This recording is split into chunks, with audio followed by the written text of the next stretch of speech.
सबसे बड़ा मार्केट में जो मिस सेलिंग प्रोडक्ट है वो इंश्योरेंस है। ऐसा बोला जाता है कि भाई कि झूठ बोल के ही बेचना है इसको। लोगों को लगता है कि जो सामने वाला दे रहा है और इतनी दुनिया ले रही है तो कोई भरोसा वैसे ही बन जाता है, लेकिन एक अंदर की जो बात होती है वो किसी को नहीं पता है। इंश्योरेंस में एक सबसे बड़ा जो मिथ है ना, वो ये है कि लोगों को लगता है कि इसमें वेल्थ बनेगी। किसी को टर्म प्लान के बारे में बताओगे तो लोग बोलेंगे कि मेरे मरने का पैसा मैं क्यों दूं। सही बात है। एक टर्म प्लान के पीछे की एक हिडन चीज बता देता हूँ। 3 साल के बाद में अगर कोई भी कंपनी हो, अगर क्लेम आता है तो आपका क्लेम, अगर आपने झूठ बोल के भी पॉलिसी ली है। और चौथा मोटर इंश्योरेंस भी आया, मतलब 4 इंश्योरेंस हो गए। आप गाड़ी खरीदने का डिसीजन ले लिया, आपको जब ऑन रोड प्राइस बताते हैं तो विद इंक्लूडिंग इंश्योरेंस बताते हैं। किसी को पता ही नहीं है कि वो आप YouTube पे गए, इतने इन्फ्लुएंसर्स भरे पड़े हैं, वो आपको ये बताएंगे कि ये देखो इतना का प्रॉफिट हो रहा है, ये देखो उतना का प्रॉफिट हो रहा है। आपको लगता है वाकई में इतना प्रॉफिट कर रहा होगा वो, उसके कहने पे आपने कुछ इन्वेस्टमेंट कर दिया, वहाँ पैसा लूज कर जाता है। कि जो सबसे ज़्यादा कमाने वाले जो स्टॉक मार्केट के लोग थे ना, वो ऑलरेडी डेड हैं, मतलब जिन्होंने अपना इन्वेस्टमेंट देखा ही नहीं है। इससे ट्रेडिंग तो मेरे लिए एक तरीके से गैम्बलिंग है प्रॉपर। मैं आपको बता दूं, एक बात बताइए, आप सुबह कोई कंपनी में इन्वेस्ट करते हो, शाम को ऐसा क्या हो गया कि जो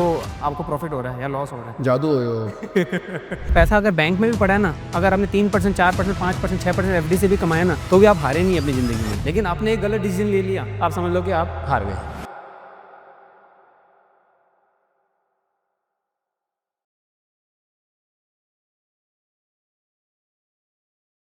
राम जी, बहुत बहुत स्वागत है आपका द फाउंडर्स ड्रीम में। कैसे हैं सर? बस एकदम बढ़िया हूँ। Thank you Abhishek ji for inviting me here. Founder बनने का सपना कैसा लगता है?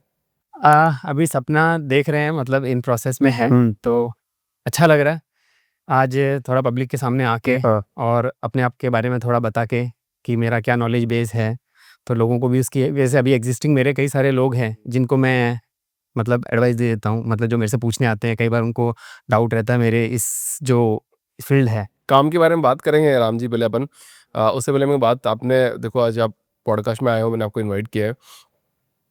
फाउंडर आप अभी बनने की राह पर हो। मैं सारी ऑडियंस को ये बोलना चाहता हूँ कि फाउंडर है ना, पहले दिमाग में बना जाता है, तो दिमाग में एकदम प्रिपेयर किया जाता है कि हाँ आई एम फाउंडर, मैं कर सकता हूँ, मैं कर पाऊंगा। उसके बाद में वाकई की जर्नी स्टार्ट होती है, फिर रास्ता है, उसको तय तो करना है। करेक्ट। और वो आप जो जर्नी आप जी रहे हो सर, तो एक बात बताइए राम जी, आप करते क्या हो? देखिए, क्या सोचा आपने? मैं अब अगर अपना थोड़ा बैकग्राउंड के बारे में बताऊं, तो मेरे को क्या है कि स्कूल डेज से ही, जब मेरे बड़े भैया ने इनिशियली स्टॉक मार्केट में काम शुरू किया था, मतलब इनिशियली उन्होंने पहले शेयर्स में काम शुरू किया, तो मेरे को भी स्कूल डेज में थोड़ा इंटरेस्ट आ गया था कि ये क्या कर रहे हैं, शेयर मार्केट क्या होता है। लोग कई बार बात करते थे कि शेयर मार्केट रातों रात लोगों को अमीर बना देता है, गरीब बना देता है। तो ये थोड़ी सी बड़ी चीज़ें दिखने लग गई थी दिमाग से कि मतलब कैसा होता है ये, तो शेयर्स होता क्या है, इसका क्या यूज़ है। तो वो एक नॉलेज स्टार्टिंग से शुरू में लेना शुरू किया मैंने। कुछ कुछ कंपनियां देखता था, नाम सुनता था कि ये क्या कर रहे हैं। फिर मैं थोड़ा और आगे बढ़ा, मतलब जैसे मैंने MBA इन इंश्योरेंस कर लिया था 2010 और 12 में। वहाँ से क्या हुआ कि जो एक इंश्योरेंस के बारे में पहले एज ए लेमैन के तरीके से मुझे जो पता था, वो आज मुझे एक प्रोफेशनल की तरह पता चल गया कि मतलब इंश्योरेंस की सच्चाई क्या है अच्छा, बेसिकली। इंश्योरेंस की सच्चाई आपको पता चल गई आज, हाँ, और आप लोगों को बताते हो। हाँ, जैसे मैंने MBA इन इंश्योरेंस कंप्लीट किया था, फिर उसके बाद आप ये देख लीजिए कि मेरे जो कलीग्स थे या मेरे रिलेटिव्स थे, उनको भी पता चला था कि मैं इंश्योरेंस के बारे में जानता हूँ। तो कुछ-कुछ जैसे कभी-कभी कोई भी इंश्योरेंस पे उनके डाउट्स आते थे कि कोई हेल्थ इंश्योरेंस ले रहा है, कोई टर्म प्लान ले रहा है, तो पहले आके मेरे से डिस्कस कर लेते थे कि राम तुमको थोड़ा पता है तो बता देगा क्या? तो उनको एडवाइसेज़ मिलने लगी और उनके बारे में और रिसर्च करता था, तो मेरा नॉलेज और बढ़ने लगा। तो एक अपना फुलफिलमेंट होता था कि हाँ, जॉब करते-करते लोगों को आप हेल्प कर रहे हो, लोगों को अच्छा लग रहा है। तो ये चलता रहा और आज इतनी क्वेरीज़ हैंडल कर ली, लोगों का मतलब काफ़ी तक नाम पहुँचा, तो मुझे लगा कि कभी-कभी मन करता है कि ये दुनिया तक पहुँचे ये बात। राम जी, मैंने भी खूब इंश्योरेंस बेचे आपको, अगर आप पता नहीं हो तो। मतलब मैंने लाइफ इंश्योरेंस से लेकर, हेल्थ इंश्योरेंस से लेकर, गाड़ियों का इंश्योरेंस से ले, जनरल इंश्योरेंस से लेकर, मैंने सब बेचा है। अच्छा। ठीक है, मैंने भी दबा के बेचा है, मतलब अच्छा काम किया मैंने। क्या बात ठीक है! है। सो है ना, इंश्योरेंस सेक्टर के लिए ऐसा बोला जाता है मिस सेलिंग प्रोडक्ट है सबसे ज्यादा। हुँ, सबसे बड़ा मार्केट में जो मिस सेलिंग प्रोडक्ट है वो इंश्योरेंस है। ऐसा बोला जाता है कि भाई कि झूठ बोल के ही बेचना है इसको। करेक्ट। तो आज इस पॉडकास्ट में ऐसा क्या बता दोगे कि भाई कि ग्राहक है जो इंश्योरेंस लेने से पहले सावधान हो जाए? बस, बिल्कुल, आपने एकदम सही बात। अब आपको तो काफ़ी चीज़ें ऑलरेडी पता ही है, तो मैं आपको एक बात बता देता हूँ कि लोगों के साथ जो सबसे बड़ी होती है, वो एक सपना दिखाया जाता है इंश्योरेंस के साथ में। लोगों के पास, लोगों को लगता है कि जो सामने वाला दे रहा है, वही काफ़ी नॉलेजेबल है, तो आपके बेनिफिट के लिए कुछ ना कुछ दे रहा है और इतनी दुनिया ले रही है, तो एक भरोसा वैसे ही बन जाता है। लेकिन एक अंदर की जो बात होती है, वो किसी को नहीं पता है। तो मैं आपको एक बता देता हूँ कि इंश्योरेंस में एक सबसे बड़ा जो मिथ है ना, वो ये है कि लोगों को लगता है कि इसमें वेल्थ बनेगी। अच्छा। तो आज की तारीख में मैं आपको बता दूं, insurance is not for wealth creation, insurance is for protection. लोगों को क्या करते हैं कि जैसे हम आज इंडिया में एक्चुअली प्रॉब्लम यही है कि आप किसी को टर्म प्लान के बारे में बताओगे तो लोग बोलेंगे कि मेरे मरने का पैसा मैं क्यों दूँ। सही बात है। तो इसलिए क्या किया इंडिया में, फिर वो मिक्सिंग चल रही है, हाँ। तो मिलावट करनी पड़ती है। अच्छा, मिलावट करी गई है बकायदा। तो अब क्या होता है कि लोगों को लगता है कि हाँ, मैं इतना पैसा भर रहा हूँ, प्रोटेक्शन मिल रही है और साथ में मुझे पैसा वापस मिल जाएगा। तो यहाँ पे प्रॉब्लम हो जाती है कि ना आपको प्रॉपर प्रोटेक्शन मिलती है और ना आपका पैसा बनता है। अब लोग रिटर्न्स कैलकुलेट नहीं कर पाते हैं, सबसे बड़ा प्रॉब्लम यहाँ आ जाता है। जैसे मैंने आपको एक एफडी बताई, 1 लाख रुपए आपने डाला, 7% का रिटर्न आया, 10 साल में डबल हो गया, तो 7% आपने निकाल लिया कि हाँ, मुझे 7% मिल रहा है, 6% इन्फ्लेशन है तो 1% एक्स्ट्रा मुझे मिला। लेकिन अभी प्रॉब्लम कहाँ आती है कि इंश्योरेंस का प्लान है, उसमें आप 1 लाख, 2 लाख ऐसा करके 10 साल तक पे किए। फिर आपको हमने बताया कि भई आपको 1 लाख कुछ रिटर्न मिलेगा आपको, आने वाले 10 साल, 15 साल। तो आप एक रिटर्न कैलकुलेट ही नहीं कर पाते हो। आपको बस वो अमाउंट दिखता है कि मैंने 10 लाख दिया तो मुझे 25 लाख वापस मिला, लेकिन आपको रिटर्न कितना मिला, सही बात। ये नहीं पता चलता। अगर आपने थोड़ा-सा आईआरआर पे अगर काम कर लिया, जिसको हम बोलते हैं internal rate of return. IRR क्या होता है IRR? आईआरआर होता है आपका इंटरनल रेट ऑफ रिटर्न। ठीक है, कैसे ठीक है। काम करता है ये? ये जैसे हम एफडी में क्या करते हैं, सिंपल कंपाउंड रेट कैलकुलेट कर पाते हैं, करेक्ट, जैसे हमने बचपन में फॉर्मूला लगाया था। आज एक्सेल आ गई है हमारे पास। आप क्या करते हो कि जितना अमाउंट आपने दिया है उसको एक्सेल में आप प्लस माइनस के फॉर्म में डाल दो, और जो अमाउंट आपको मिलने वाला है उसको आप माइनस प्लस के फॉर्म में आप उसमें नीचे लिख दो, जो आपको मिलने वाला है हर साल। लास्ट में एक आईआरआर का फॉर्मूला लगाओगे एक्सेल में ही, वहाँ पे आपकी एक रेट आ जाएगी। तो उसमें आपको रेट मिलेगी जैसे 4%, 5%, 6%। अब आपकी इन्फ्लेशन है 6%। अब आपको जो प्लान पिच किया गया है उसके जो रेट निकलेगी वो अगर आपको 5% मिलेगी, अगर आपको दिख गया आंखों से, तो आप क्या वो प्लान लोगे क्या? नहीं। तो यहाँ पे एक बड़ा गेम हो जाता है। तो ये आज की तारीख में अवेयरनेस नहीं है, लेकिन अभी जैसे आप देख रहे हो कि काफ़ी एजुकेशन बढ़ चुकी है, तो अब कंपनियां खुद आईआरआर के साथ आने लगी है। पहले तो कोई आता ही नहीं था, जैसे आपने बोला ना कि पहले तो बस झूठ बोल के बेचना है, किसी को क्या पता चलेगी, पहले ये कॉन्सेप्ट है। अच्छा, मार्केट में भी टर्म्स प्लान बहुत सारे चल रहे हैं, तो मतलब स्मार्ट बायर को मतलब क्या कैसा ऑप्शन चूज करना चाहिए? देखिए टर्म प्लान बहुत सारे चल रहे हैं, तो एक स्मार्ट बायर को चूज़ करने के लिए उसको सिंपल एक फॉर्मूला फॉलो करना है आपको कंपनी के पीछे नहीं भागना, ठीक है? आपको बस टर्म प्लान का एक आपको बता दूं कि जैसे टर्म प्लान आपका क्या है कि सारी कंपनीज का मोटा-मोटी सेम फीचर्स होता है। अब लोग क्या करते हैं, एक फीचर पकड़ लेते हैं, क्लेम सेटलमेंट रेशियो, ठीक है? लेकिन आपको ये समझना पड़ेगा कि हमारा जो आईआरडी रेगुलेटर है, उसने काफ़ी सिंपल कर चुका है। मतलब अपना जो इंश्योरेंस का वर्क है ना, आज की तारीख में मैं बोलूँगा कि इंडिया में जितने भी रेगुलेटर्स हैं ना, उसमें सबसे बेस्ट रेगुलेटर ही इंश्योरेंस का है। राइट। आज आपको मैं बता दूँ, इतना वर्क करता है मतलब कस्टमर प्रोटेक्शन के लिए, उसने हर चीज़ इतनी सिंपल कर दी है। लेकिन फिर भी क्या होता है कि इतनी सारी कंपनीज़ है और इंश्योरेंस खुद अपने आप में इतना कॉम्प्लेक्स है। लेकिन मैं आपको सिंपल टर्म्स में बताऊँ, तो आपका जो टर्म प्लान आपको लेना है अगर, तो आपको क्या करना है, आपको ये देख लेना है कि आपको कितने करोड़ का कवरेज चाहिए, आप ये डिसाइड कर लो। आपको प्रीमियम की आपको कवरेज कौन से ईयर्स तक चाहिए, ये आप डिसाइड कर लो। और फिर आप ये देख लो कि आपका बेस्ट प्रीमियम कौन-सी कंपनी में आ रहा है। आपने अगर अगर ये डिसाइड कर लिया कि कौन-सी कंपनी में आपका प्रीमियम आ रहा है, आप आँख बंद करके, अगर आप कोई बायस नहीं हो किसी कंपनी को लेके, आप किसी भी कंपनी को ले लो। क्योंकि देखिए एक टर्म प्लान के पीछे की एक हिडन चीज़ बता देता हूँ, जो कई लोग बताते नहीं हैं, कि जैसे 3 साल के बाद में अगर कोई भी कंपनी हो, अगर क्लेम आता है, तो आपका क्लेम रिजेक्ट नहीं हो सकता। अच्छा, जहाँ पे सेक्शन 45 लग जाता है। 3 साल के बाद कोई भी क्लेम आएगा तो रिजेक्ट नहीं होगा? हाँ, अगर आपने झूठ बोल के भी पॉलिसी ली है तो। अच्छा, तो भी तो 3 साल तक वेट करना है। हाँ, तो 3 साल से पहले जब क्लेम आता है तो इन्वेस्टिगेशन होती है। हाँ, बाकी ऐसे सेटलमेंट हो जाता है। अच्छा, हाँ। मुझे राम जी बताओ कि जैसे मान लो इतना तो आपने बोला कि एजुकेशन है, लोग बता रहे हैं, सब कुछ हो रहा है, ऑनलाइन प्लेटफॉर्म इतने सारे आ गए हैं और सारे ऑनलाइन प्लेटफॉर्म पे सारी टर्म्स एंड कंडीशन बता रखी है, अभी एक क्लिक पे बाय कर लो। फिर राम जी की क्यों ज़रूरत है? राम जी की ज़रूरत इसलिए आ जाती है बीच में कि कई बार देखिए ये ऐसा है कि लोग जाते हैं ऑनलाइन, ठीक है? लोग किसी बैंक में भी गए, कोई पिच किया आपको, अब वो सही बता रहा है कि नहीं बता रहा है, तो आप एक क्रॉस वैलिडेट कर सकते हो। एक अच्छे फाइनेंशियल प्लानर, मैं सिर्फ not only me, as a me, मतलब कोई भी फाइनेंशियल प्लानर, करेक्ट। तो आप उसके पास जाके एक बार क्रॉस वैलिडेट कर सकते हो कि जो सामने वाले ने पिच किया है, जो टर्म्स एंड कंडीशंस खुली गई है, वो बराबर थी या नहीं थी। तो आपको 2 जगह से, जैसे बोलते हैं ना, हम कई बार डॉक्टर के पास भी जाते हैं, तो हम सेकंड ओपिनियन पे जाते हैं।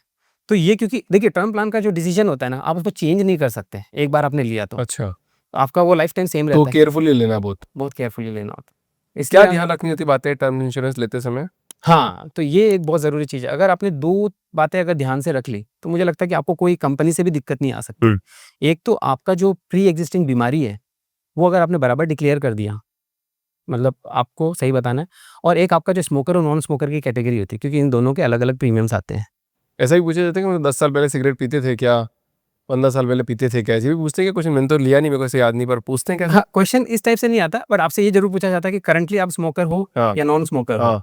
ठीक है? तो आप अगर उसको नॉन स्मोकर बोल देते हो, तो आपका प्रीमियम नॉर्मल होता है। आप स्मोकर, टोबैको येस बोल देते हो, तो आपका प्रीमियम ऑलमोस्ट 40-50% तो एक्स्ट्रा मतलब हो कोई जाता ऐसा है। कभी केस देखा आपने, जब भी मतलब कोई स्मोकिंग लिखा उसमें बोला नहीं करते, 10 साल से नहीं पी रहे, पर 10 साल पहले पीते थे और उसकी वजह से कोई बीमारी हो गई, बोले कि आप 10 साल पहले सिगरेट पीते थे, उसकी वजह से बीमारी हुई, उसकी वजह से क्लेम सेटलमेंट नहीं होगा। हाँ, तो अभी मैंने आपको जैसे बताया था सेक्शन 45, अगर 3 साल के बाद अगर क्लेम आ रहा है, तो अगर उसको इंश्योरेंस से पहले कुछ भी रहा हो, कोई भी डिक्लेरेशन करी हो, तो सेक्शन 45 लग जाता है और आपका क्लेम रिजेक्ट ही नहीं हो सकता किसी भी ग्राउंड पे। मतलब इतना आसान हो गया है कि आजकल, मतलब मेरे को अभी इतना यकीन नहीं हो रहा आपकी बातों पे, क्योंकि आज भी देखता हूँ तो वीडियोस बहुत आते हैं कि वो मेरा सेटलमेंट नहीं हो रहा, इसने नहीं दिया, उसने पैसा नहीं दिया, 80% दिया, 20% दिया, नहीं, ये या क्या होता सेटल है हो कि गया है जैसे अभी? कस्टमर को कई बार पता नहीं होता है। जैसे कि एक एग्ज़ाम्पल के तौर पे आपने पॉलिसी ली, अब जब क्लेम नॉमिनी के पास देने जाते हैं, अब समझ लो कि 1 करोड़ रुपए है, इंश्योरेंस कंपनीज़ कई बार नेगोशिएट करने की कोशिश करती है, जितना पैसा बचा ठीक है, और कस्टमर को भी कई बार लगता है कि ठीक है, मेरे को तो 80 मिल रहे हैं, लेकिन आप तो एंटाइटल्ड हो पूरे पैसे के लिए, तो वो एक अलग होता है। लेकिन अगर आप अवेयर्ड हो कि भई आप एंटाइटल्ड हो पूरे पैसे के लिए, तो आपको पूरा पैसा मिल जाता है। ऐसे इंश्योरेंस कंपनी टेस्ट तो करवाती नहीं है, स्मोकिंग, नॉन स्मोकिंग, अल्कोहल वाला कोई टेस्ट तो मांगती नहीं है? नहीं, इसमें होता है। मतलब आज की तारीख में, पहले तो क्या होता था कि आपके सेल्फ डिक्लेरेशन पे पॉलिसी मिल जाती थी। हाँ। अभी काफ़ी टाइटनेस हो गई है और आपका जैसे अगर आपने स्मोकर, नॉन स्मोकर जो भी आपने डिक्लेरेशन किया होगा, आपका एक फुल बॉडी चेकअप कर दिए। कुछ स्पेसिफिक पैरामीटर्स होती है। अब फॉर एग्ज़ाम्पल कोई स्मोकिंग करता था, उसने नो कर दिया। टेस्टिंग में कई बार निकोटिन आ जाता है, तो कंपनी उसका प्रीमियम लोड कर देती है। हाँ। करा देती है कभी कभी कर टेस्ट? देती है आराम से। ओ, क्योंकि आपका अगर लास्ट स्मोकिंग अगर थोड़ा-सा ब्लड में निकोटिन अगर आ गया है, तो उनको तो पता चल गया कि हाँ, बंदा स्मोकिंग करता है, तभी आया है। अच्छा देखिए, तो इंश्योरेंस पॉलिसी होती है, एक होती है आपका term insurance policy, term policy, एक होती है मेडिक्लेम पॉलिसी, तो 3 पॉलिसी। अब मान लो आदमी की सैलरी लगभग लाख रुपए है, एक आदमी की सैलरी लाख रुपए, तो ये तीनों इंश्योरेंस अगर लेता है तो 25-30 हज़ार रुपये तो प्रीमियम ही दे देगा।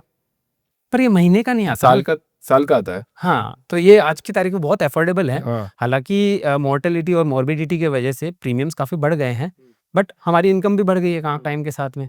तो भी अफोर्डेबल रहेगा आपके लिए। मतलब आपको ये मुझे लगता है कि आप इसके बिना तो कैसे मतलब जी रहे हैं। कई बार बोलते हैं ना कि आप बिना हेलमेट के गाड़ी चला रहे हो, लेकिन जिसका एक्सीडेंट हुआ है बिना हेलमेट के, हाँ। वो जानता है कि उसके साथ क्या बीती है।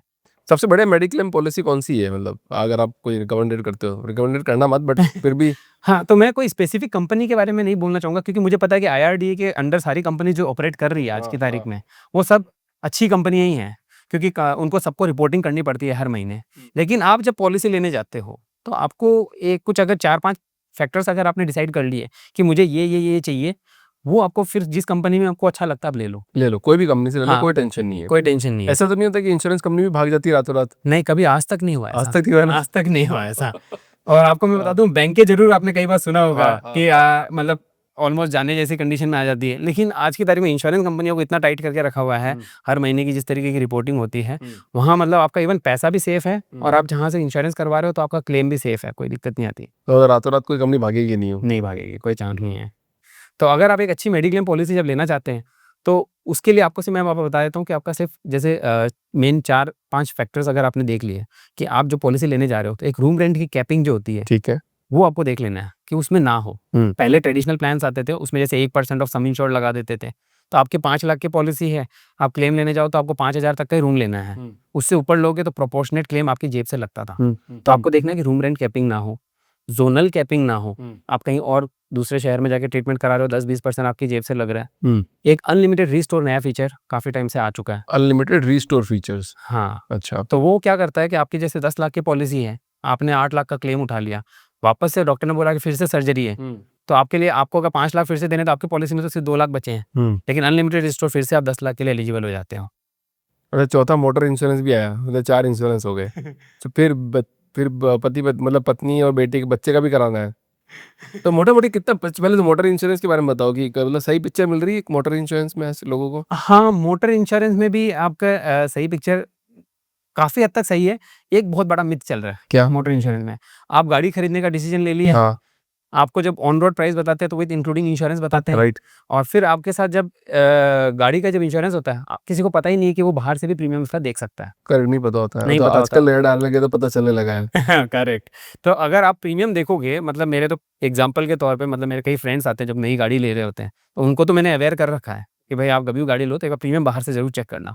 एक एग्जांपल के तौर पे बता देता हूँ, महिंद्रा 3XO की कोई कार खरीद रहा था, उसको डीलर ने प्रीमियम दिया टाटा से कोई 73,000 का, तो उसी को मतलब कोई दूसरे सोर्स से चेक किया तो प्रीमियम मतलब एक्स्ट्रा डिस्काउंट के साथ में वही 43,000 में कोई दूसरी कंपनी में मिल गया उसको, 50% डिस्काउंट मिल गया। ऑलमोस्ट। तो आप अगर अलग-अलग कंपनीज़ के साथ में अगर चेक करते हो, तो आपको पता चलेगा कि उसी गाड़ी का प्रीमियम काफ़ी हद तक कम हो सकता है। अगर आप डीलर से जाए तो उसको लेके नेगोशिएट भी कर सकते हो, तो आपको एक फ़ायदा हो जाता तो पता है, इंश्योरेंस अगर कैलकुलेट करें तो मोटा-मोटी 50 के गाड़ी का, ठीक है? है। ये तो नई 50,000 गाड़ी हाँ। का, नई गाड़ी का मतलब एक गाड़ी का 50,000 साल का प्रीमियम लगता है, ठीक है? प्लस हेल्थ इंश्योरेंस की पॉलिसी 25,000 की माने एक हाँ, साल मान की, सकते हैं, बिल्कुल मान मिनिमम सकते हैं। साल मतलब भर। हमारे ऐज की बात हाँ, करता हूँ। 25 साल, ठीक है? तो अगर फैमिली का लिया तो 30-35 पड़ जाएगा, मतलब पूरा फैमिली फ्लोट पूरी लिया तो फैमिली की मैं बता रहा हूँ, हाँ, 25,000 25-30 मान लीजिए आप। 30 मान लेते, ठीक है? हुँ। 30,000 प्लस आपका टर्म इंश्योरेंस कितने का पड़ता है लगभग? ये ऐज के हिसाब से और आपका जो कॉम्बिनेशन आप लेते हो। कई लोग क्या करते हैं, रेगुलर प्रीमियम ले लेते हैं। मैं जनरली रिकमेंड करता हूँ कि आप लिमिटेड पे जाओ। मतलब आप कवरेज भले ही 80 साल, 85 साल तक रखो। कवरेज आप उसको 5 पीपीटी, 10 पीपीटी, 15 पीपीटी में खत्म कर दो, क्योंकि आपको याद नहीं रहेगा आगे। और फिर बाद में सबसे ज़्यादा क्लेम रिजेक्शन के रीज़न्स ही वही होते हैं कि नॉन पेमेंट ऑफ प्रीमियम। 30,000 तो आएगा इसका भी? 30,000 तो आ इसका जाएगा। भी 30,000 आएगा हाँ, टर्म इंश्योरेंस का, प्लस एक नॉर्मल इंश्योरेंस जो अपन एटीसी के लिए कवर करते, एटीसी के लिए डालते हैं, बट उसकी तो फिर ज़रूरत नहीं है आपको। फिर भी लोग ले ही लेते हैं, मतलब वो अगर तो वो उसमें कह इश्यू सकते होता हैं है। ना कि चिपकाया जाता है। हाँ, तो वो उसकी प्रीमियम पड़ती है लगभग ₹1,00,000 साल का, 1,00,000 तो जमा कराना ही पड़ता है, हाँ, ठीक है? हाँ। तो ये हो गया 50,000, लाख, 1,50,000 प्लस 1,50,000 प्लस 60,000, मतलब 2,10,000 के आसपास तो आपको साल का देना है। हुँ, हुँ। और आपकी सैलरी अगर 10 लाख है हुँ, हुँ। तो आपको मोटा मोटी 2 लाख रुपए तो प्रीमियम में देने हैं। तो जैसा कि मैंने अब आपको बताया कि जो आपने एटीसी वाला बोला था ना, हाँ, वो अगर आप फँस गए हो, हाँ। तो आपके लिए एक बड़ी दिक्कत ही हो सकती है, क्योंकि हम्म, मेरे साथ कई रिलेटिव्स भी आते हैं, उनकी कोई 2 साल, 3 साल पॉलिसीज़ चल चुकी है। अब पूछते हैं कि यार इसमें पैसा भर-भर के हम थक गए हैं। अब इसमें पैसा कब मिलेगा? कैसे मिलेगा? क्या मिलेगा? अब इसको सरेंडर कर दें क्या? आधे से ज़्यादा लोगों के क्वेश्चन यही आते हैं कि आप क्या इसको सरेंडर कर दें? तब फिर से मेरा एक ही तरह की एनालिसिस होती है। मैं उनकी पॉलिसी को लेके एक्सेल में डालता हूँ और एक दूसरा रूट भी देखता हूँ कि अगर इसको यहाँ से सरेंडर किया और अगर दूसरे इन्वेस्टमेंट के रूट को पकड़ते हैं तो क्या ज़्यादा रिटर्न मिलेगा? करेक्ट। वो डिसीजन लेने के बाद मैं उनको रेकमेंड कर पाता हूँ कि हाँ, आपको सरेंडर करना है या नहीं करना है। तो फिर मेरे को ये बताओ, जैसे मान लो ये इंश्योरेंस का बात तो हो गई, अपने मोटर इंश्योरेंस की बात कर ली, तो वेल्थ क्रिएशन कैसे करा जाए, क्योंकि आप तो पोर्टफोलियो भी मैनेज करते हो ना बहुत लोगों का, तो कई वेल्थ बनाने के लिए क्या करा जाए? वेल्थ बनाने के लिए आपको पहले तो आपने जैसे अभी आपने जैसे बताया कि सारा आपने कवच लगा लिया है कवच मार्केट में लगा लिया, मान लो ये 2 लाख का कवच लग गया साल का। करेक्ट, बिल्कुल। कमेंट करेंगे लोग कितना कितने रुपए वो इंश्योरेंस में देते हैं, बिल्कुल। ठीक है? अब आप बताओ, वेल्थ बनानी है, कैसे बनाएंगे? वेल्थ आपकी जो बननी है, आपको ये अगर आपने अपने आप को अगर थोड़ा-सा मार्केट में अगर बचा लिया है, ठीक है? आपको सबसे पहले तो ये करना है कि आपको कोई भी ऐसे प्रोडक्ट में इन्वेस्ट नहीं करना है, किसी के ऊपर भरोसा करके। ये सबसे बड़ी प्रॉब्लम होती है मार्केट में। आपने सामने वाले पे भरोसा किया, अब भरोसा कहाँ-कहाँ से आ जाता है? आप बैंक में गए, किसी ने आपको पिच किया, आपको लगा कि यार ये तो इतने साल से एक्सपीरियंस है तो कुछ अच्छा ही बता रहा होगा। आप यूट्यूब पे गए, इतने इन्फ्लुएंसर भरे पड़े हैं, वो आपको सही बताएँ बताते रहते हैं ये बताएँगे कि ये देखो इतना का प्रॉफिट हो रहा है, ये देखो उतना का प्रॉफिट हो रहा है, आपको लगता है वाक़ई में इतना प्रॉफिट कर रहा होगा वो।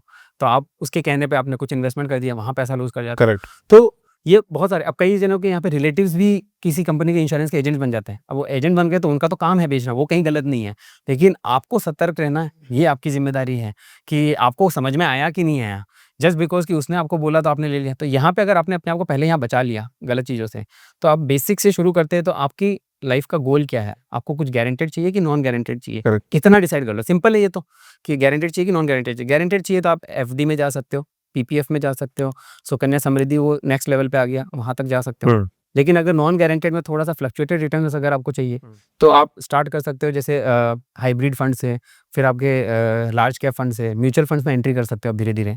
तो आप एक्सपोज़र या डाइवर्सिफ़ाई भी कर सकते हो। करेक्ट। तो भी इतिहास गवाह है ना, 12 से 15%, मैं तो मैक्सिमम 15% मान लेते हैं, चलो अपन, मतलब इतिहास, मतलब आज से 70 सालों का हाँ, इतिहास देख लेते हैं हाँ, अपन। हाँ। तो इतिहास गवाह है कि 12 से 15% का ही रिटर्न मिलेगा, ये तो फिक्स है, या इससे भी ज़्यादा मिलता है लोगों को, ऑन एन एवरेज की बात कर रहे हैं मतलब अपन। हाँ, ये आपने सही बोला कि जैसे इतिहास के हिसाब से तो 15%, लेकिन अगर अब मैं आपको बता रहा हूँ, अगर आपने जो अपनी वेल्थ है ना, उसको अगर 12 से 15% पे भी अगर आपने लगातार सीएजीआर पे लेके चले गए ना, तो आप समझ लो कि बहुत जल्दी रिटायरमेंट ले लेते हो। हम्म, लेकिन ये हो नहीं पाता, कहीं ना कहीं बीच में आपका रॉन्ग इन्वेस्टमेंट पैटर्न घुस जाएगा। घुस ही जाता, सही बात है। तो वहाँ आपने जो रॉन्ग इन्वेस्टमेंट पैटर्न में आप एंट्री कर रहे हो ना, वहाँ आपको वो 12% 13% का जो एवरेज बोलते हैं ना कि क्रिकेट मैच में बैटिंग शुरू होती है, ये पहले ओवर में 20-20 रन बन गए, 3 ओवर में 60 रन बन गए, आपको लगता है कि 20 की रन रेट से 50 Correct. पूरे 50 ओवर तक मेंटेन कर लेंगे, वो नहीं हो पाता, बीच में विकेट गिर ही जाता है आपका। मतलब अगर कोई बंदा ना 18 साल से भी 2-3 हजार रुपये भी स्टार्ट करे, मतलब हाँ 20 साल 22 साल से कमाने भी लग जाते हैं आजकल तो लोग, मैंने तो बस, देखा है बस, कमाने लग गए बस, 22 साल से। अगर वो 4 हजार 5 हजार का भी इन्वेस्टमेंट करे और 15-20 साल तक करे तो भी उसको करोड़ों रुपए मिल जाएंगे आई गेस, अगर करेक्ट, SIP भी करे बिल्कुल, तो। बिल्कुल। आपने एसआईपीज़ करे, अभी आपके पास बहुत सारे सोर्सेज़ हैं। हाँ। जैसे कि अगर हम थोड़ा-सा अगर फ्लक्चुएटिंग रिटर्न्स की तरफ भी हम बात करें, तो आज की तारीख में आप सेफली मार्केट में एंट्री करने के लिए आप आईपीओज़ के थ्रू एंट्री कर सकते हो। हाँ। ये एक बहुत सेफ है। लोग क्या करते हैं कि शेयर्स खरीदने की कोशिश करते हैं। अब शेयर्स खरीदते तो वो ऊपर जाएगा कि नीचे जाएगा कोई नहीं पता। लेकिन आईपीओज़ जब आते हैं, उसकी आप थोड़ी-सी अगर आप मार्केट देखोगे तो बहुत ईज़िली आपको ग्रे मार्केट पता चल जाता है। तो वहाँ आपने अपने फैमिली अकाउंट से अप्लाई किए। तो अगर आज एक सिंपल सी बात बताता हूँ, 1 लाख रुपए आपने बैंक में रखा, 7% रिटर्न है, पूरे साल भर वेट करने के बाद में आपको 7% मिला। करेक्ट। वही अगर आपने फैमिली अकाउंट में डिस्ट्रीब्यूट करके आपने आईपीओ अप्लाई करे, ठीक है? तो अगर आपके किसी में भी अलॉटमेंट आता है, और आजकल कई अच्छे आईपीओ आपने देखे होंगे, बजाज हाउसिंग का गया था, टाटा Right. टेक का गया था, हाँ हाँ। जहाँ ऑलमोस्ट डबल डबल हो गए थे शेयर्स। तो आपका अगर 15,000 पे भी अलॉटमेंट आया तो आपने 15,000 का रिटर्न पा लिया उस पे।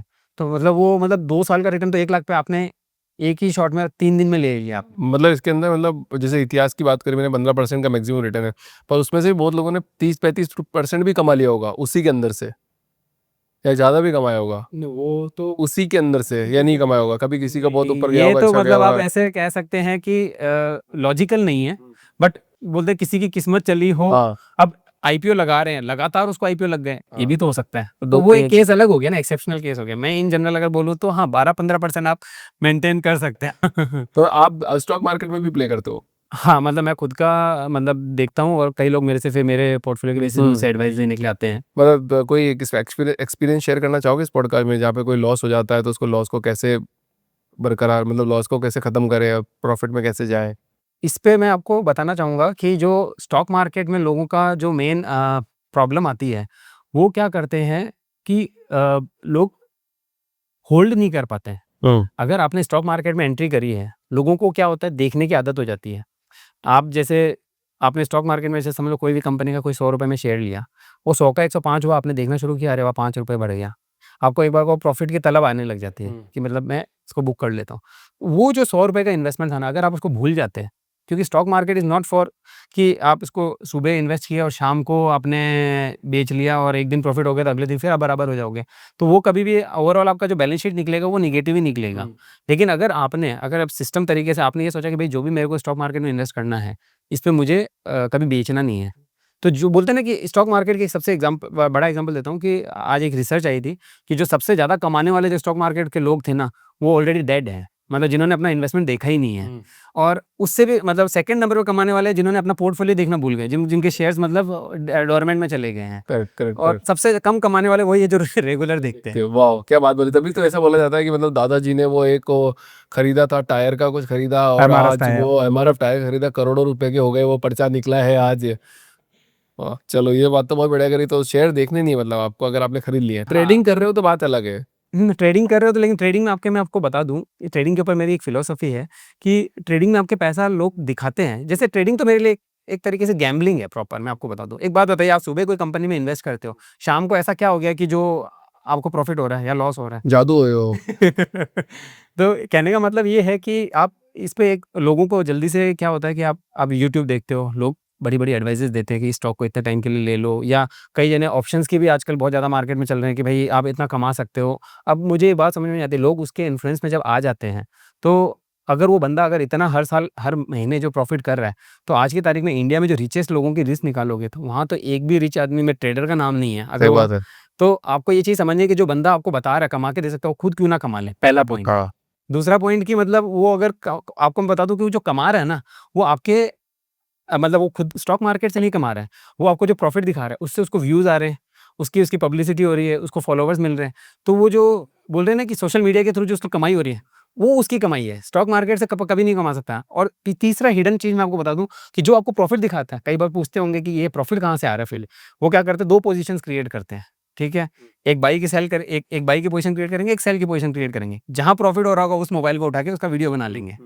तो उनको तो लॉस भी नहीं हुआ ना, क्योंकि एक साइड से प्रॉफिट हुआ, एक साइड से लॉस हुआ। करेक्ट। तो इस मतलब झांसे में आपको आप नहीं ये पड़ना है। मानते हो कि मतलब ये सब ऐसे ही चल रहा है, फेक चल रहा है, ज़्यादा से ज़्यादा मतलब कुछ ज़्यादा कर रहे होंगे बट हाँ, तो अगर किसी ने 1 साल अगर प्रॉफिट कर भी लिया होगा, तो दूसरे साल कर लेगा, तो तीसरे साल तो कहीं न कहीं तो उसको देना पड़ेगा ना। फिर देना पड़ जाएगा। हाँ, तो मार्केट में पैसा, आप समझिए बात को कि आज डेली मार्केट सुबह 9:15 बजे खुलता है, 3:30 बजे बंद होता है। करेक्ट। सारा पैसा रोज़ किसी ना किसी के पास इधर से इधर शिफ्ट हो रहा है, इधर से इधर शिफ्ट हो रहा है। तो आज किसी ने कमाया, कल इसका पैसा इधर चले गया, कल पैसा इधर है। अब इस बीच में क्या हो रहा है, आपके एसटीटी चार्ज लग रहा है, गवर्नमेंट का टैक्स लग रहा है 20% जो प्रॉफिट हो रहा है। तो ये जो पैसा घूम रहा है हर साल 20% जिसके पास प्रॉफिट आया है, वो तो टैक्स पे कर ही रहा है। तो वो पैसा तो 5 साल बाद में खत्म ही हो रहा है। तो सबको तभी तो डेटा बोलता है सेबी का कि 90% लॉस में ही रहते हैं। करेक्ट। और जो पहले 9% भी जो कमा रहे हैं, वो भी बहुत छोटा सा मार्जिनल अमाउंट है। तो कोई 1% किसी ने किस्मत से कमा भी लिया करेक्ट। कि मतलब लॉटरी लग, अभी लॉटरी तो किसी की भी लग सकती है। राम जी, मतलब बेंगलोर जैसे शहर में या मुंबई जैसे शहर में तो लोगों की इनकम अच्छी है, मतलब 10 लाख तक तो पहुंच जाते हैं मतलब एक एज में, मतलब 30, 31, 32 या 33 तक 10 लाख तक पहुंच जाएगा आदमी। 10 लाख, 12 लाख, 15 लाख की सैलरी में पहुंच जाएगा, तो पैसा अच्छा कमा रहा है, फिर भी वो वेल्थ क्रिएट नहीं कर पा रहा आने वाले टाइम पे। क्यों? मैं आपको एक बात बताता हूँ कि आप जो कमाते हो, उस कमाई के ऊपर आपके, जैसे बोलते हैं ना, वेल्थ क्रिएशन के ऊपर 3 विलन्स बैठे हैं। अच्छा, विलेन है, कौन कौन है? तो आपको इस विलन्स को समझना पड़ेगा, ठीक है? पहला विलन आपका जो आ जाता है ना, वो टैक्सेशन आ जाता है। जो आपको सरकार को पैसा देना ही है, 20-30% जो भी आप टैक्स स्लैब में हो, तो इसको तो आप रोक नहीं सकते, मतलब वो विलन आपको लूट के जाएगी। दूसरा नंबर पे जो आ जाता है इन्फ्लेशन, फिर से महंगाई आ रही है आपके। आप पैसा अगर इस साल 10 लाख कमा रहे हो, अगले साल फिर से आपने 10 लाख कमाया, तो आपकी 6% कम ही इनकम हुई है, क्योंकि 6% की इन्फ्लेशन जोड़ लो आप। करेक्ट। तो यहाँ से इन्फ्लेशन को भी आप कंट्रोल नहीं कर सकते। तो आपको, आपके ऊपर एक चैलेंज आ गया कि हर साल 6% से तो ग्रोथ लेनी ही है आपको, नहीं तो आप पीछे रह रहे हो। 100 रुपया बैंक में, मतलब आपके घर पे पड़ा रह गया, आपने बैंक में नहीं डाला, तो अगले साल 94 रुपीज़ हो गया वो पड़े पड़े ही। तो आपको वो एक चीज़ समझनी है। तीसरा, आप रॉन्ग इन्वेस्टमेंट पैटर्न में घुस जाते हैं। अब आपने जितनी भी मेहनत करके खुद को 2 विलन से देने के बाद में जब तीसरे विलन के पास पहुंचते हो, वो उस पे भरोसा कर लिया आपने, और आपने जो गलत इन्वेस्टमेंट कर लिया है। अब जैसे कि कितना प्रॉब्लम आ सकता है, आपने एक एलआईसी की पॉलिसी ले ली, या कोई भी इंश्योरेंस इन्वेस्टमेंट की पॉलिसी ले ली, ठीक है? उसको आपने समझा नहीं, सिर्फ विश्वास पे लिया। तो आपने तो दिमाग लगाया कि 10 साल बाद में मुझे ये पैसा मिलेगा। तो आपने क्या किया, अपना बड़ा income, chunk of money, 1 lakh, 1.5 lakh साल का, अब आप उसको रिवर्ट नहीं कर सकते उस डिसीजन को।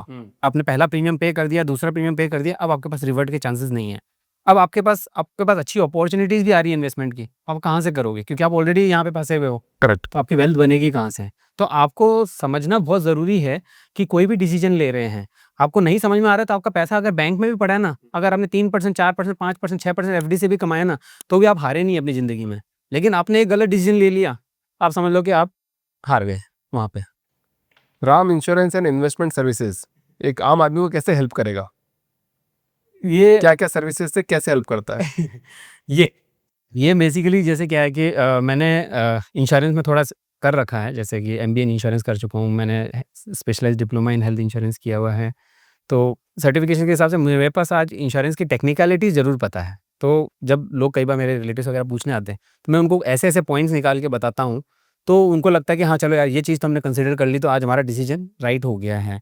एग्ज़ाम्पल के तौर पे आज अगर हम एक मेडिक्लेम पॉलिसी लेने जाते हैं, तो ऐसा नहीं है कि सेम मेडिक्लेम पॉलिसी सारे बंदों के लिए लगती है। करेक्ट। तो मेरे को क्या, शुरू से एक इंटरेस्ट था, जैसे बोलते हैं ना कि हर आदमी को, किसी को टेक में इंटरेस्ट होता है, मेरे को इंश्योरेंस में इंटरेस्ट था, तो मैं हर कंपनीज़ के प्रोडक्ट को देखना शुरू किया, रिसर्च करना शुरू किया। तो मुझे आज सारी कंपनीज़ के ऑलमोस्ट सारे पता है कि मार्केट में लेटेस्ट प्रोडक्ट कौन सा आया है।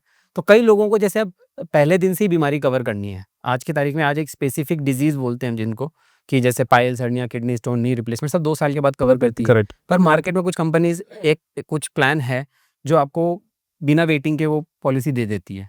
तो अगर किसी की रिक्वायरमेंट है कि भाई मुझे वेटिंग सर्व नहीं करना, तो उसके लिए वो पॉलिसी लग जाती है। कुछ लोग बोलते हैं कि भाई मेरा मैटरनिटी की रिक्वायरमेंट है, तो मैटरनिटी के लिए थोड़ा सा प्रीमियम अलग हो जाता है, प्रोडक्ट अलग हो जाता है, तो मैटरनिटी के प्लान्स को सॉर्ट आउट करते हैं, फिर वो वाला आपके लिए लग जाता है। और कई लोगों को जैसे बोलते हैं कि मुझे प्रीमियम लॉक वाला चाहिए, मेरा प्रीमियम ना बढ़े, मतलब कभी क्लेम आएगा तब देखा जाएगा, तो उस हिसाब से एक अलग प्लान लग जाता है कि भाई आप उसमें एंट्री कर सकते हो। तो मतलब कस्टमाइज सबके लिए बना के सबको अलग अलग डिफरेंट तरीकों से आप उनको सर्व करते बिल्कुल, हो। हाँ, जैसे सीनियर सिटीजन्स होते हैं तो उनके लिए अलग प्लान आते हैं। करेक्ट। ठीक है, तो राम जी, इस पॉडकास्ट के कुछ आखिरी सवाल आपसे। कोई भी बंदा जो नौकरी लगी नहीं, तो उसको आप क्या सलाह देना चाहोगे कि उसको कहाँ पे इन्वेस्टमेंट करना चाहिए स्टार्टिंग में? मेरा यही था कि जैसे कि अगर कोई बंदा आज पैसा कमा रहा है, उसके पास पैसे पड़े हैं, तो मेरा उससे एक ही रहता है कि आपको पैसे को, अगर आपको पहली बात तो फोमो में नहीं जाना है, पहला पॉइंट कि लोग कर रहे हैं, कहीं इन्वेस्ट कर रहे हैं, तो कोई स्टॉक मार्केट में इन्वेस्ट कर रहा है, कोई म्यूचुअल फंड में कर रहा है, लेकिन आपको अभी तक समझ में नहीं आया, तो आपको नहीं समझ में आ रहा है तो आप ना करें। अगर आपका पैसा बैंक में भी पड़ा है ना, आप अगर एफडी की रेट से भी बढ़ रहे हो ना, तो भी आप कहीं पीछे नहीं हो, क्योंकि ओवर द टाइम आपको नॉलेज आ ही जाएगा कहीं ना कहीं से, समय के साथ सबको आया है। तो अगर अभी नहीं समझ में आया तो आप इन्वेस्ट ना करें, क्योंकि आपने अगर कोई गलत पॉलिसी ले ली, कहीं गलत डाल दिया, तो आपका पैसा रुक जाता है, आप बाद में क्योंकि डिसीजन रिवर्ट नहीं कर पाते हो। करेक्ट। तो मतलब स्टार्टिंग में मतलब एटलीस्ट 2-5 हज़ार रुपये एफडी में डाल के मतलब आप आरडी कर लो एक। आरडी कर लो, एफडी कर लो, या मतलब पैसे को अपने पास ही रखो। आपका पैसा आपके पास पड़ा है, मौके बहुत आएंगे जिंदगी में। जैसे मार्केट गिरता है, एग्जाम्पल के तौर पे मार्केट बढ़ रहा है, लोग फोमो में चले जाते हैं, अरे मैं पीछे रह गया, लेकिन मार्केट गिरा ना, आज ओवर की वजह से 20% तक नीचे आया, आपने देखा, तो वो अपॉर्चुनिटीज आई थी, तो उस समय अगर एंट्री करते तो थोड़ा और सेफ हो जाता है आदमी। करेक्ट। गोल्ड का इन्वेस्टमेंट कैसा रहेगा सर? गोल्ड, मैं ये कहता हूँ कि गोल्ड आप एक सबसे अच्छा विकल्प जो आप लेते हो आज की तारीख में, ईटीएफ बहुत अच्छे ऑप्शंस हो गए हैं। ईटीएफ? या अच्छा, वो ऑनलाइन जो नहीं, ये एक तो होता है कि आप जैसे ऐप्स के थ्रू लेते हो, वहाँ पे आपके 3% जीएसटी लग जाती है। एक होता है आप स्टॉक मतलब डीमैट अकाउंट में आप ईटीएफ परचेज करते हो, तो आपका एक तो जीएसटी बच जाती है, और करंट भाव के गोल्ड से आप उसको परचेज कर रहे हो, और आप एज लो एज मतलब 15-20 रुपए से स्टार्ट कर सकते हो। जैसे टाटा गोल्ड का एक ईटीएफ है, वो 15 मतलब मार्केट की रेट से मतलब 15 रुपए या 16 रुपए का होगा, तो मतलब आप एज लो एज 15-16 रुपीज से आप उसमें इन्वेस्ट कौन कौन सी ऐप है जो यूज करनी चाहिए इन्वेस्टमेंट पर्पस के लिए? इन्वेस्टमेंट पर्पस के लिए मतलब ऐप्स के पॉइंट ऑफ व्यू से अगर आप बात करेंगे तो बहुत सारी है मार्केट में। 3-4 कोई ऐप का नाम अगर आप सजेस्ट करना चाहो। मतलब मेरे को लगता है कि जैसे 2 तरह के लोग होते हैं, जैसे रेस्टोरेंट्स की हम अगर बात करें, ठीक है? एक सेल्फ सर्विस रेस्टोरेंट होता है और एक आपका वेटर वाला सर्विस का होता है, ठीक है? तो अगर आपको लगता है कि इन्वेस्टमेंट में आप सेल्फ सफिशिएंट हो, प्रोफिशिएंट हो, कि आपको लगता है कि मुझे किसी की एडवाइस की ज़रूरत नहीं है, तो आप डायरेक्ट जो ऑनलाइन नामी ब्रोकर्स है, ग्रो है, ज़ीरोधा है, उसमें आप जाके अपना अकाउंट ओपन करके अपना डीमैट अकाउंट कर सकते हैं। लेकिन अगर आपको लगता है कि आप नए हो, आपको कोई एडवाइस के लिए चाहिए, तो आप प्रीमियम ब्रोकर्स की तरफ शिफ्ट हो सकते हो। जैसे मोतीलाल ओसवाल है, जो प्रीमियम सर्विसेज देता है, अच्छी रिसर्च के साथ देता है, तो आप उनके साथ जुड़ के आप सर्विसेज ले सकते हैं इन चीज़ों की पूरी एंड टू एंड। मतलब आपके पास कौन कौन सी सर्विसेज है? हमारे पास इन्हीं मतलब हमारे पास तो सारी है। जैसे आपका अगर डीमैट अकाउंट अगर ओपन करना है, तो मतलब ये उस वहाँ डीमैट अकाउंट ओपन करने से लेकर के वहाँ पे आपको जैसे आईपीओ सर्विसेज होती है, जो आपको आईपीओ की एडवाइसेज होती है, वो मिल जाती है। वहाँ से आपको आपके जो जैसे मैंने कहा कि कवच इंश्योरेंस की जो प्रोटेक्शन की जो आपकी बेसिक्स रिक्वायरमेंट होती है, मतलब कोई एक्स्ट्रा नहीं, सिर्फ बेसिक आपका जो इंश्योरेंस होता है, वो ज़रूरत के साथ लेके उसके बाद में आपकी इन्वेस्टमेंट की प्लानिंग हो जाती है। करेक्ट।